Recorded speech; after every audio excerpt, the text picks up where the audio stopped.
we really want to set up a sperm racing league. Oh, that's a big thing. Yeah. That's a big thing.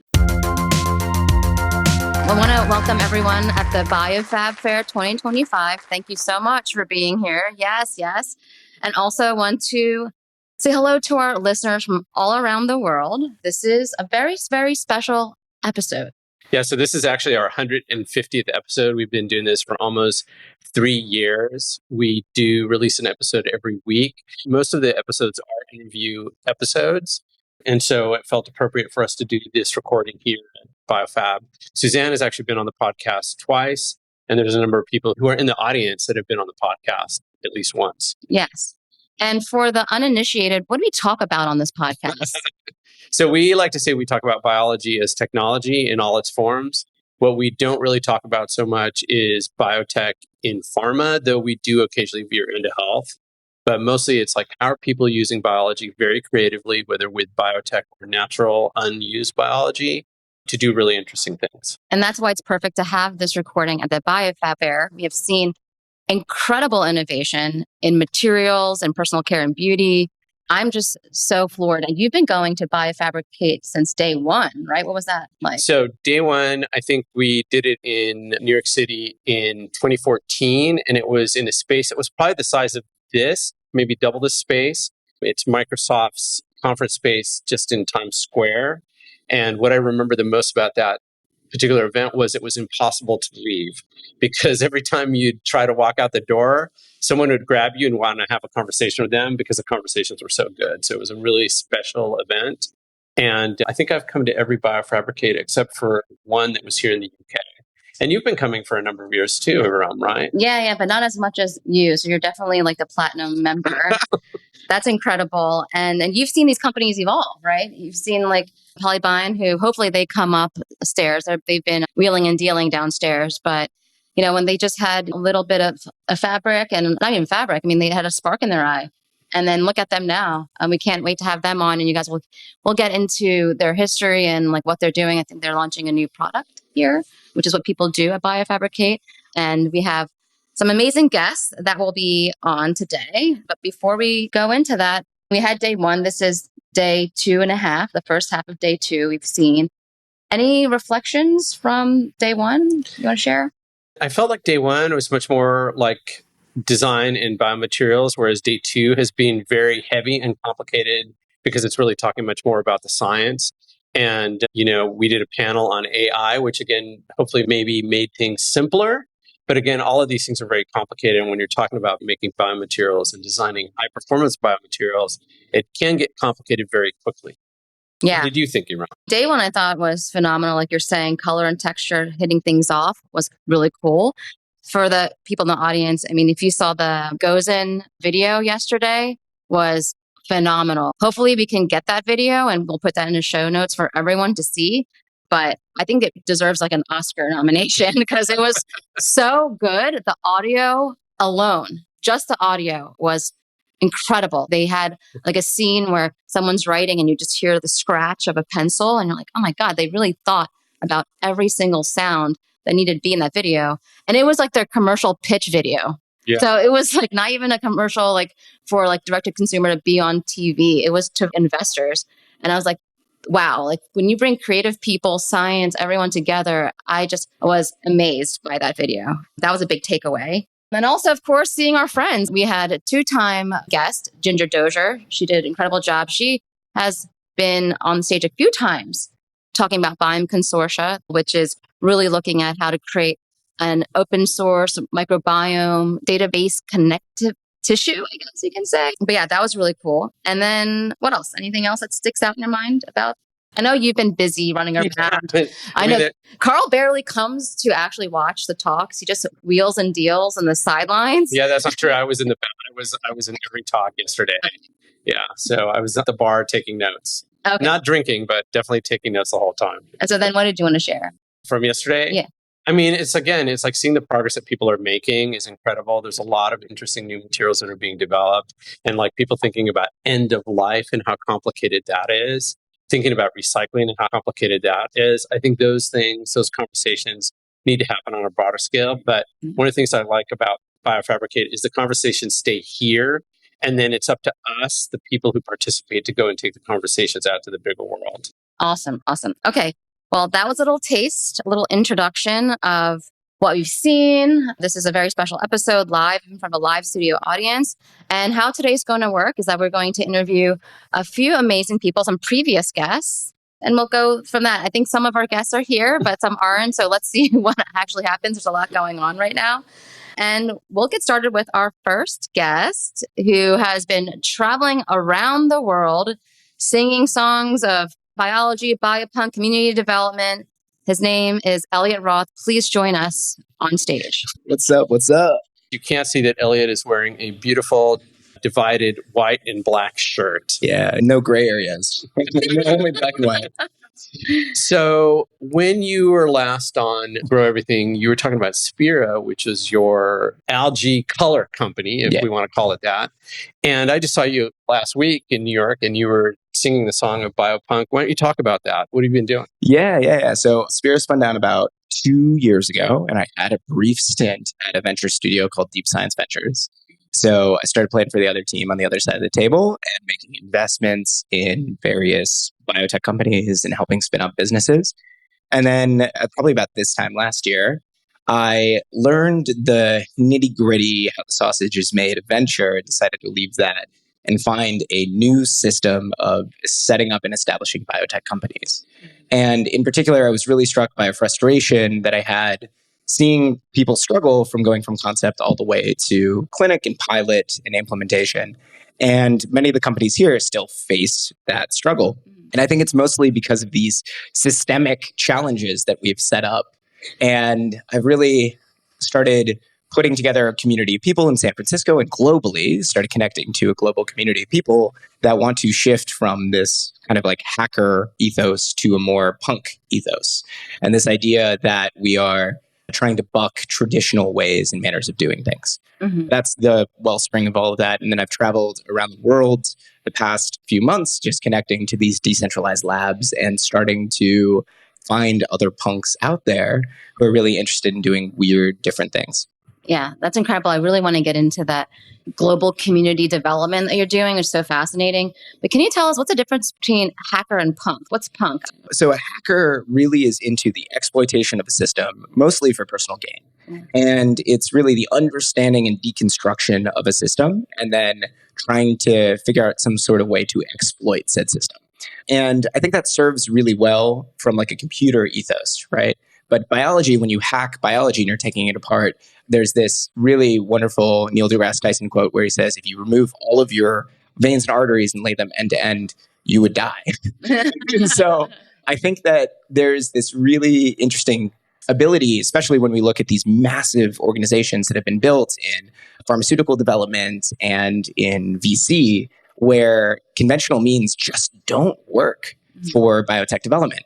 And so the punk movement was an anti-establishment reactionary force in the 1960s and 70s that sprung up against corporate greed and this idea of DIY ethos, rebellious spirit, this sort of mentality around keeping things really authentic and real. Mm-hmm. And I think that's some of the core of what we're missing so far when it comes to building things with biology. So one of the things you said when we saw you last week in Brooklyn was that community labs, do-it-yourself labs that people can have access to are having a moment. Why is that? Yeah, I think you saw this. We have these trends. And like every 10 years or so, we go through another kind of cultural revolution. And I think in the early 2000s, that was the dot-com bubble and everything crashed. And my parents used to say when the economy drops out, everybody falls into Texas, right? And so income taxes are low and whatnot. So we've seen these cycles, though, where people move to places where you're able to experiment and work on the very fringe and do things cheap and affordably and whatnot. And so you saw this cycle in late 2009, 2010, when you first had the first wave of biotech labs get started in the post-doc-lips that Ethan Perlstein coined. And this idea of many of these companies going out of business, you have cheap equipment, you have available spaces that you can squat in, basically, for very, very cheap and get set up. And so now I think we're on the second wave of community biolabs. We used to call them DIY bio, and now they're community biolabs.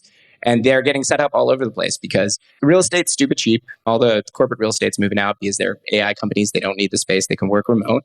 And then at the same time, equipment's stupid cheap because all these companies are going out of business. Yeah. And so you can get set up. All you really need is like a pipette and some time. And a failed company to buy all their things. Exactly, man. The government auction sites are popping right now. It's great. Well, and the other thing that you mentioned last week was the fact that there's downsizing happening and there's a lot of people who have biotech skills that are looking to experiment and looking for places where they can do that. Exactly. Yeah. And you now have at least like a little bit of money saved up. So you need a cheap space. And conventionally, what happens right now is that you go around trying to shill an idea to somebody with money in order to even pay for a space, which doesn't really make sense. Like you're already giving up a big chunk of whatever you're doing before you even get started. And so instead, flip that mentality and start with a proof of concept in an independent lab space. And then you don't have to give up a chunk of your IP. I really want to emphasize part of this punk mentality is doing real things for the people around you. Mm-hmm. Like you want to make real shit for the people who matter to you, whether it's curing a seemingly incurable condition or creating something really cool so that you can wear it in a fashion show. Yeah. I mean, I think a part of what you're talking about is right. You're going to create something new, but then you have to, if it's something very valuable, how do you scale up? And when you said earlier, you were at Deep Science Ventures, sure, and you saw how the sausage was made and it sounded like it put you off. What was it about venture that put you off? But then how do we finance these ideas that come out of the biopunk? Yeah. When you look at people like drawing analogies to the computer movement of like the 1970s and 80s, but we in biotech have completely skipped over small business biotech, like almost completely. We're the mom and pop shops that just like sling some local DNA. Right? We don't have that. And so what bothers me is that we don't have anything to fall back on. And therefore it's go big or go home. And most people are home. And it's really frustrating because VCs look at when they invest just a little bit of money, they're looking at hundreds of millions of dollars that they want in terms of a return. And if that's the only method that we have to get somebody into a lab space, the two paths that you're facing when you're like in school trying to figure things out, do you go do a PhD where you're going to spend 10 years and then try to scrabble for some government money that's no longer there? 10 years and like $200,000. Right, exactly. In the US. In the US. Or on the other end, you kiss the boot of VCs and then work your ass off for hundreds of millions of dollars that you'll never see because the investors will own the company. Mm-hmm. That is a shit deal and no one should take that deal. Yeah, I love the mom and pop analogy because I've always thought that you're right. It is totally missing from biotech. And I had visited incubator/accelerator in Maine in the United States, where they were incubating companies that could only exist in Maine. They were solving Maine local problems. And I think that's a big thing that we can do in biotech is solve local problems and build these mom and pop shops that, you know, hey, you need paint removal? We've got a biotech way of doing that that's going to clean your house and whatever that looks like. Yeah. So I think we've got infinite problems to solve. And biotech is one of the big solutions. Yeah, there's this weird company I like called Packagen, and they make like nanobodies, right? And so they're literally like getting these little antibodies from llamas or alpacas or whatever, right? And then they source them, they take the blood, they source them, they isolate them, and then they use them in an anti-allergen solution as a spray. Yeah. And like, there's these weird edge cases. And I think when the going gets tough, only the strange survive. Right. Like you really got to do some weird shit at the very fringe because the conventional way of thinking, and this is in pharmaceutical development, this is in cosmetics, this is in fashion, this is in whatever, is we see a lot of the same companies going after the same problems. And it's particularly because the creativity isn't emphasized. You know, you want an investor is looking at their portfolio and they say, oh, I need an algae company in my portfolio, or I need a mycelium leather company in my portfolio. They're doing portfolio construction. They're not really looking at, are you just making something for people? And they don't care as long as the line goes up. And so they're just looking at the line go up. Yeah. I'm at the Packagen guys and the cat allergen spray. Yeah. Which is like, and they do a great job. It's like they're going to CPG. Direct to consumer. Wait, I can get a cat that I'm allergic to. I have a cat that I'm not allergic to because she's that kind of species. But does that mean I can get a cat that I would be allergic to? I mean, we can also find ways to make cats, you allergic to cats if you want. No, I don't want to be allergic. I found another edge case. So there's these cats called Scottish, someone in the audience you guys should know. They have like a cartilage problem, and so they look so cute. I've got pictures on my phone. Maybe we'll post them in the show notes. Cats, the little well, no, yeah, they're kind of like that, but their ears are floppy and they're so cute. But it turns out they have these horrible genetic diseases. Yeah. And they die really young. Yeah. They get arthritis. So this is another kind of like more sophisticated edge case where we can come along and cure all that stuff. Yeah, well, I was like meeting this guy on the road. There's these people doing things at the fringe that are really, really cool. This guy gets paid $50,000 to clone pets out of his garage space in Croatia. And like, I thought the going rate was 10,000. Well, I mean, like, 50 is a lot. So if you're doing like a award-winning racehorse, and you want to preserve the genetic lineage or whatever it is, you'll 50K is, right. But if you're doing like, he told me about how he cloned some bunnies for somebody. And he was like, I don't know why they did that. They just really loved their bunnies. Yeah, because bunnies, they're like ubiquitous and they're incredibly reproductive. But if you have skills with micromanipulator and you're able to get set up, like you can do stuff like that. There are these weird things that are happening where I think the top is completely blown off of possibilities that we can do with biology. And it's more a matter of the Overton window is shifting. And do we catch that window? Do we catch that ride? Yeah. And continue talking about the weird things that you see around the world. I mean, I know that there was something you mentioned when you were in Long Island City at, was it InnoLabs? No, the Biotech Without Borders. Yeah, there was a story about maggots. Oh, yeah. Care to share? So all kinds of weird things. So one of the things that we did, we've been having monthly hackathons. So I think punk is a reactionary philosophy. And it's a reactionary philosophy to what you see where there's this almost like corporatism. And so I love Synbio Beta, but John, you got to stop charging $2,500 for a ticket, right? Like it's just hard to go. It's hard to participate. And when you gatekeep financially, and I love iGEM for what it does for students, but there hasn't been a single African team in iGEM. Yeah. You have like... In years, yeah. Yeah, in years. That's insane. Right? Like, it's not that they don't have good ideas and they're not interested and they're not talented. It's just they can't participate because financially they can't get involved. And so instead of doing iGEM, we were like, fuck that. Like, let's give kids money to play around with ideas and see what weird shit they come up with. And let's do it in a week, not in an entire summer. Yeah. And so we have a weekend of concept pitches. We have a week of building in the lab. And then they have a week of presenting what they built. And we've done that every single month since we got started. Wow. And so different topics. So we had a sponsor around biosecurity and they were talking about wound healing. And these girls that had never been in a lab before, ever. They're like really undergrads, first year, second year undergrads, something like that. They were like, we always wanted to be in a lab, but we never could get access because like community college or whatever. They were like, well, there's this weird thing where maggots eat dead tissue, but leave the live tissue. And they have these enzymes in their mouths that are antimicrobial. And so they were like, well, what if we just grabbed a bunch of maggots and then blended them and then used that maggot isolate and extract as a bandage in some kind of way for antimicrobial bandage. So that's what they've been doing. It's like I show up and they're in the lab and they're blending maggots and they're like, look at this maggot goo. And I'm like, and they just, the maggot goo, they just put on the Band-Aid. Oh, yeah.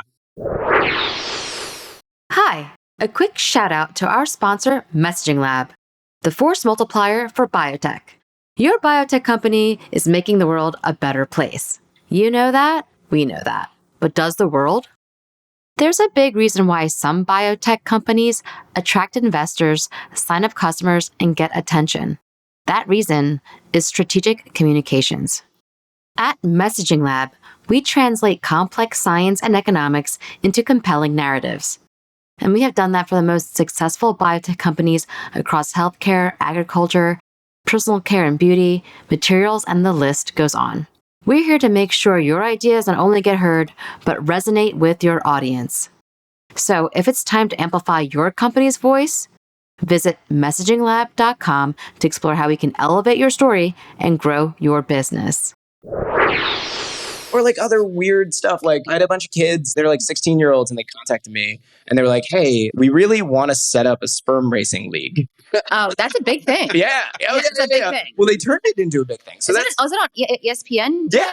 Oh, yeah. It was covered in ESPN. Yeah, it was a whole thing. We're bored people. So they contacted me and they're like, no one will let us have lab space. Like, and I was like, yeah, fuck yeah, come on by. Like, do whatever. Just whatever sample you're handling, just whatever. We do it at home. Protocol. Right. So, but they were doing really interesting stuff. So we had the lead scientist come on by and give a talk at our unconference. We do the unconference the weekend before Synbio Beta. Yeah. So people flying into town can come and like have a cheaper option and like something fun to do ahead of time.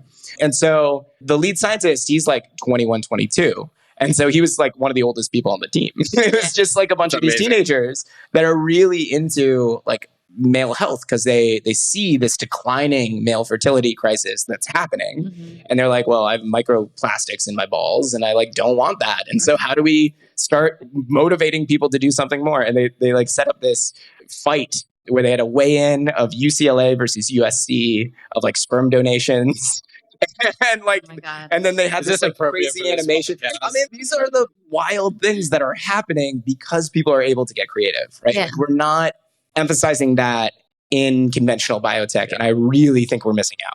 Where's a sperm racing to? Like an egg? This was the interesting thing is what they did is that they took microscopy imaging and they averaged out the sperm and their motion and then put it in a microfluidic channel. And so it wasn't like a live video of it, Yeah. but it was all the data from that they translated into an animation, like an AI generated animation. Oh, wow. And so people were like rooting. There was like 1,000 people in this arena Oh my like rooting for sperm that was just swimming along. All right. So, one of the things that you also talked about in Long Island City was you've been on this global tour and you saw a bunch of weird shit in Asia. Can you talk a little bit about that? Yeah. So there's two conversations that happen over dinner in Asia. It's like, what weird food have you eaten recently? Like everybody wants to know what's tasty out there. And the second is, what strange clinic did your auntie go to? Right? Yeah. And that's what's been happening. And then kind of like cultural consciousness, it's like, oh, there are these clinics all over the place. Yeah. And they're longevity clinics, there's cosmetic clinics. People in South Korea, when they graduate, they're gifted like cosmetic surgery even, which is just like a whole shift in mentality. It's really weird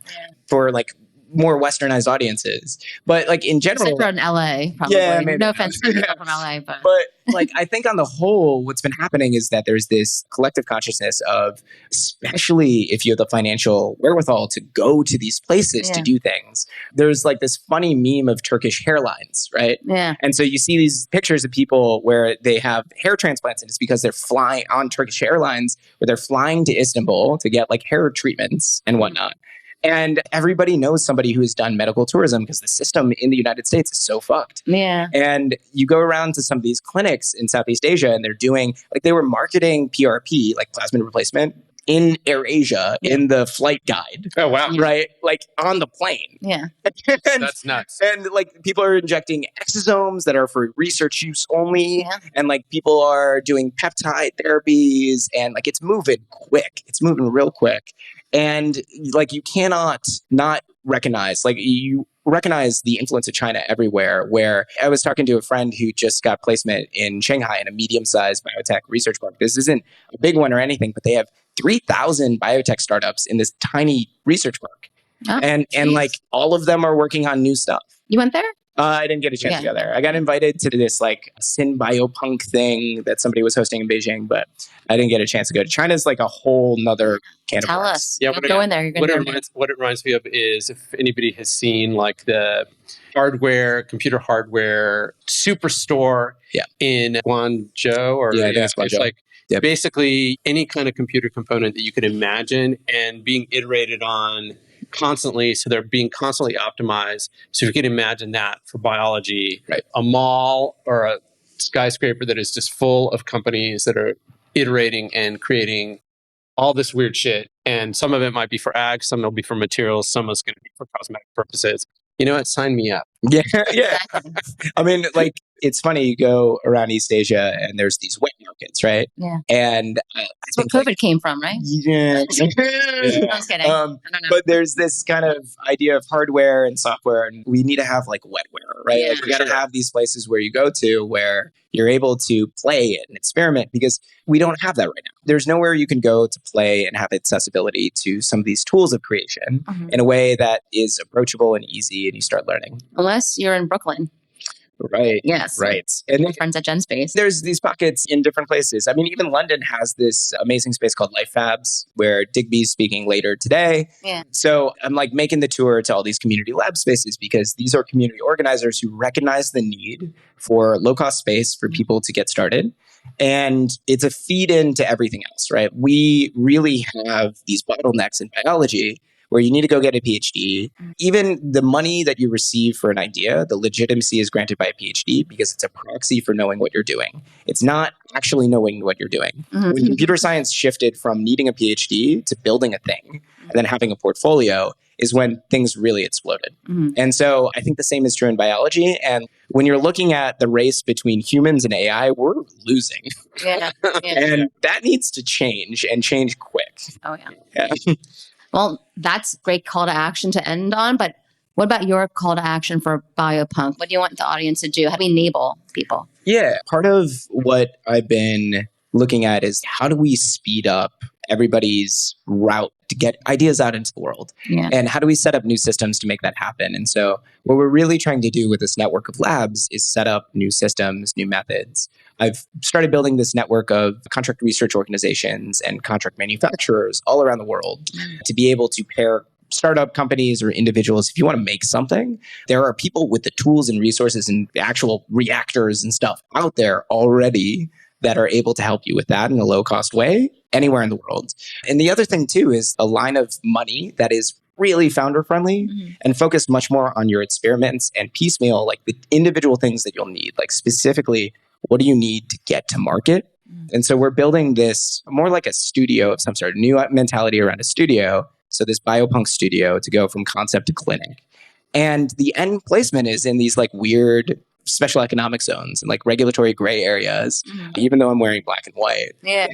I think there's these locations that really push the envelope of what can happen in the world. Yeah. And so I think that it's really important to take a look at some of these spaces around the world. And yeah, you can go to biopunklab.com in order to check out some more of what we're doing. And then, yeah, join the community Discord and start a conversation.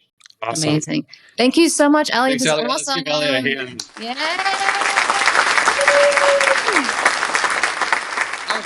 All right. So let's keep the guest gravy train going. Amanda, you're here, so why don't you come up? Might as well. Great intro. Sorry. You might as well come up, random lady. Okay, so let's do the formal intro. Then you do it. Well, first of all, Amanda is an incredibly intelligent person. So yes, yeah. MIT, Stanford. Were you the CTO of Pangaea? The Chief Innovation Officer. Chief Innovation Officer of Pangaea, and now is working on something so incredible. Mothership Materials, CTO of that company, and you did an amazing presentation earlier today. I was like, I see you all the time, and we have great Not enough, but like not. Yeah, it's so true. Not enough. Because we're neighbors, actually. Yes. And we have these casual conversations. I went to your birthday, it was so much fun. But I saw you on stage. I'm like, who is that woman? Oh my God, you're so good. So good. Thank you. So I'm excited to have you on the pod because there's so much to talk about, so much to catch up on. But isn't that good that I'm able to be a normal human and not a scientist all the time too? So yeah, I pride myself that you don't know what's going on with me. Actually friends. Yes. Yeah, absolutely. Yeah, Amanda. Okay, so you were a guest on Grow Everything a while back, representing Pangaea, but now you're doing Mothership Materials. Why don't you give us a little intro to what Mothership Materials is? Okay, so Mothership Materials is a breakthrough technology that is based on separating and valorizing agricultural waste into component ingredients, so on a molecular level. So originally founded by two brilliant women, Jo Marini and Dr. Agnes Ostafin, based on technology that was developed for medtech, for blood separation, a system. So we're basically taking it and low-resing it. So it's already been through, it has 9 patents, 12 years of research to know that it really will separate these components. And we're applying it to a new space. So I love this sort of transfer of tech transfer across industries is a really important way to bring new innovations into light when taking advantage of all that research that's been done in one space and using it for something else. The system works there's a biological capture particle, which is specifically designed to attract whatever molecule you're going after, say it's glucose or cellulose. And then that is matched by the internal geometry of the spinning disk, which is basically like a stacked centrifuge system. And so we can go after glucose, cellulose, pectin, lipids, protein, basically anything that's designed the specific particle, and then it will match. And so we're really getting it fully off the ground. I joined as a CTO a few months ago and getting our first industrial system installed in January. That's the plan. And just really trying to ramp up. And the reason that this is so important for biofabrication is that we're talking about scaling biomanufacturing. Glucose is key. Microbes need to eat something in order to produce material. And we do not have good, or any quality glucose that's available at a reasonable price And even, using off-the-shelf sugar where you're growing a crop and then using it to feed a microbe does not make any sense in terms of carbon balance and impact assessment. So we have to have a source of glucose from waste in order to successfully stream the biofabrication industry. Full stop. Mhm. Then everything else on top of that, we're next targeting cellulose, which goes into lyocell viscose, all man-made cellulosics, the fastest growing material inside of the fashion industry, and a way to make, those are all materials that can mimic synthetic properties while being bio-based. So it's a really important component of the fashion industry as well. So, and then the list goes on to like getting every nutrient and every ingredient we can from waste. Yeah. So I was going to say, so for anybody who has followed the podcast or follows biomanufacturing, you may know that many of the biomanufacturing facilities are being put in places where there's a lot of agriculture because you can take the agricultural waste and feed your microbes. But you can't do that everywhere. So if you want to like have biomanufacturing in a place like London or Los Angeles, you have to have localized feedstock, or New York City. New York City happens to generate 22,000 tons of garbage every single day. And the city spends something like $1.5 billion to get rid of its waste. That is a valuable resource. Yeah. But even to point out that if you are next to, if the biofabrication facility is next to a farm or a place of agricultural waste, right now, there's no way to process it cost effectively and at a quality to actually use it in that way. So we're sort of struggling with the whole scale up. So we can actually, it's all about bringing the cost down because of the simplicity of this technology. There's no chemistry, there's no heat, right? It runs off of very low power and it's quick enough to all of these things make a huge difference. In my past startup that was in algae biofuels, I did this same thing. We took something from this flat panel display industry about how lighting works and tried it to optimizing photosynthesis. So I just love how these things, it's like having an interdisciplinary world and mind and team and trying to think about problem solving in different ways. Do this, by the way, for our company. This was Joe and Agnes, but yeah. But you had a quote on one of your slides that said the most underrated form of innovation is basically stealing from other industries. Appropriation, tech transfer. We've put in all this time and money to do this R&D, and then we should use it for as many things as it applies to. And there's problem there around, sometimes it's about patents and whatever, but the point is that if somebody does have a patent on something, they're most likely going to want it to be used for something else. There's another revenue stream, right? There's all these ways to kind of get around it. I think it's more about information sharing and sort of scientists being interdisciplinary and cross-disciplinary. And so, I think that's a very powerful thought because right now with Mothership Materials, you have this low res distiller. I mean, what do you call the machine? Yeah, and I don't want to, it's not low res in the sense that it's like, it works and creates high levels of purity. Yeah. It's lower res than working on blood chemistry. Yeah. Right? Yeah. So, Yeah. we're working on like piles of bamboo that's ground down. So versus tiny sickle cell anemia applications. Yeah. So, Yeah. But it also requires less energy than maybe other processes that process feedstocks, perhaps.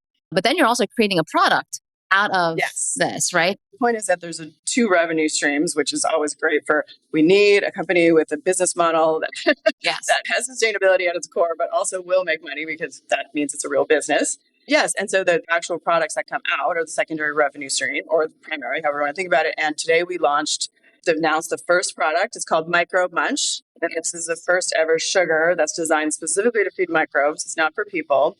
And I'm planning for spring 2026 on this. And any startups that are in the space of biofabrication that are looking for affordable glucose for their microbes, please get in touch. Go to our website, mothershipmaterials.com, and lots more to come after that. Yeah, we'll put all that in the show notes, of course. I have to say that.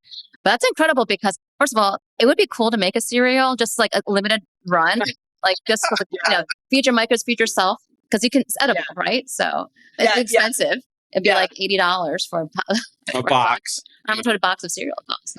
We're working on that, but no, it would probably be cheaper. Okay, right? Yeah. It would be really gross because it'd be pure sugar.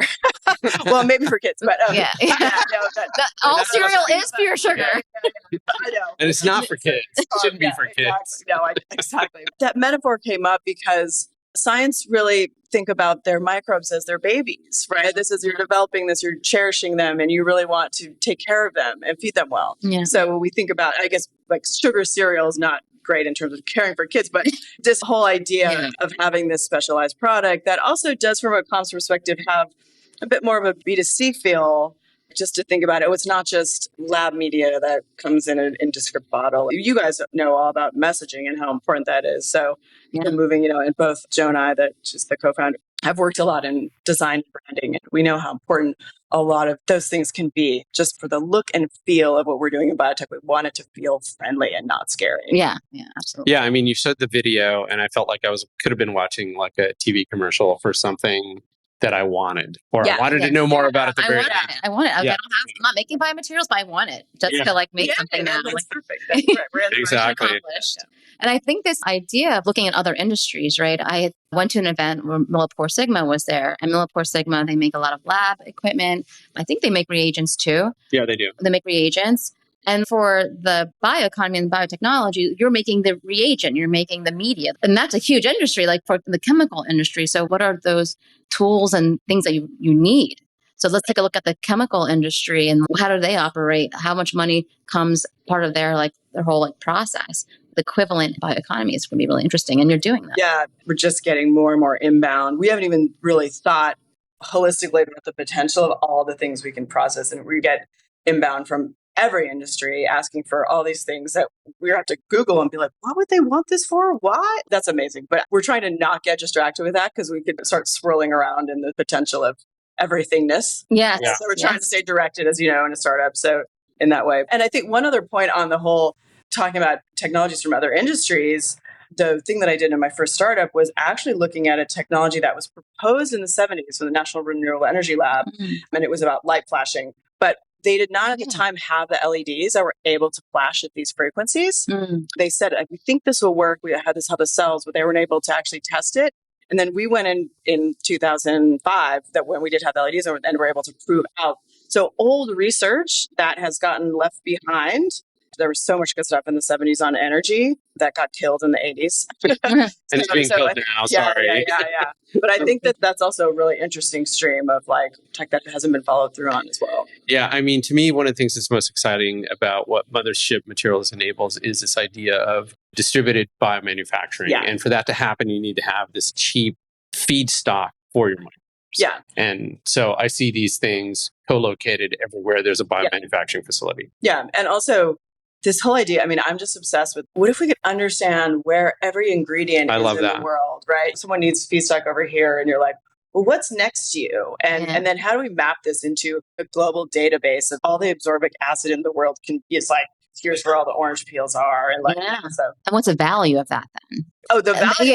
That gets really interesting. And that's the point where if you stop having to ship things around, and I mean, the amount of, even if we start with, let's not ship water around the world. Yeah, oh God, yeah. Because we also are pulling water out.